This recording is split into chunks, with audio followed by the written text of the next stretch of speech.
Welcome to 5 Minutes, your fast track to smarter insurance technology and stronger leadership. Today, we're joined by Aaron Levie, and he's the co-founder and CEO of Box. In this episode, Aaron breaks down how AI is reshaping the enterprise, from unlocking value of unstructured data to why most organizations are stuck in pilot mode, to what it really takes to redesign workflows and lead in an AI-driven world. Let's get into it. Went back and looked at all of your Twitter history. Okay, all of it. All of it, every single tweet. No, all 19 years of my 19 Twitter years. history. Okay. But there were a couple that kind of stood out, some that required or would be helpful, I would say, to get a little bit more of an explanation from what was in your mind when you tweeted. Okay. And the first one is ChatGPT is one of those rare moments in technology where you see a glimmer of how everything is going to be different. Yeah. Say more, please.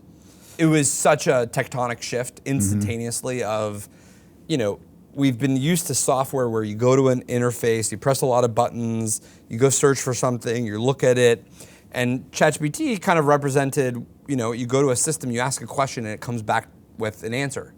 And that is just a remarkably different way of interacting with software and the internet and data than what was happening for literally the past kind of 40 years of the PC. Sure. So I think that was more of a reflection of this was a game-changing moment in technology.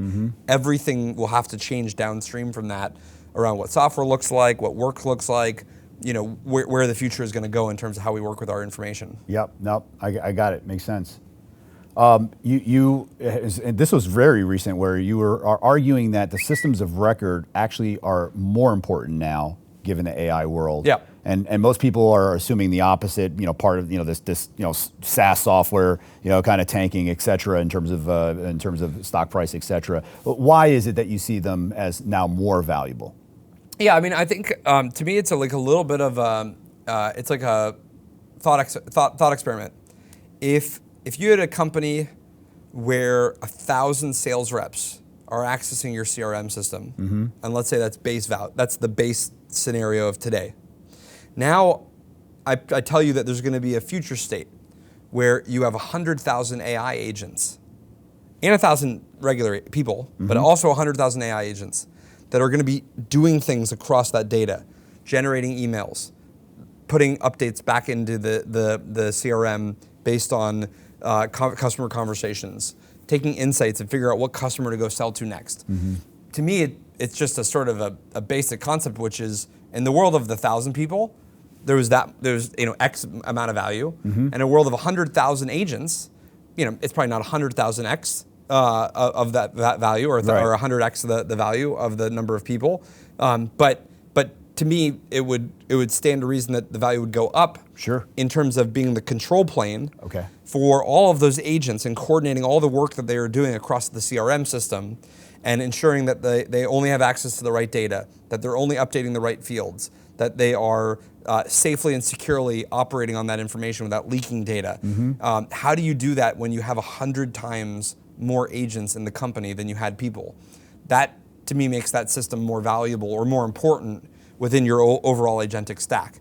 That applies to me to an ERP system. It applies to me to in other kind of categories of systems of record. Certainly our belief is a system that manages your unstructured data goes up in value because of all the new vectors of accessing that information. That does not mean that every single system has that property or quality, but it does mean that in many cases, the value of that technology should go up over time. But it seems to also too perhaps suggest that, and maybe a call to action, that the systems of record better be ready. 100%. Right, and there's a question as to whether or not, and I think about in my own space, and it's in insurance technology and core systems, policy systems, claim systems, whether they're going to be capable of handling that type of transaction. So now new X factor, right, which is this is a disruptive moment in technology. Right. We are going to figure out which companies can make it to the other end of that journey, and which ones end up getting disrupted and kind of obliterated by the wave. And that is, I think that's kind of anybody's guess on kind of who makes it to the other side. We've seen these exact same disruption patterns before. By analogy, let's say you go back 20 years ago, let's say, actually no, let's do 30 years ago just to make it harder. And you see the creation of Amazon, okay? And you look at Walmart and Barnes & Noble, right? Yep. Like, I would have thought as a technologist, well, Amazon will just eat both of their lunches. Right. Walmart today, about $1 trillion company. Barnes & Noble, I don't know the latest, but obviously that's been a tougher road. Right. And Amazon at the same time is, $2.5 trillion. So how did it be that Walmart, ended up being $1 trillion company? Well, because they moved a lot of their audience to digital. They kept being able to adapt their business model and their execution. And that's kind of a tough analogy because physical, retail, et cetera. But like the point being that many incumbents last these kinds of technology disruptions. Sure. But it requires execution, and it requires like deeply focused on your strategy to make sure you get to the other side. And again, we'll see which incumbents make it there and which ones don't.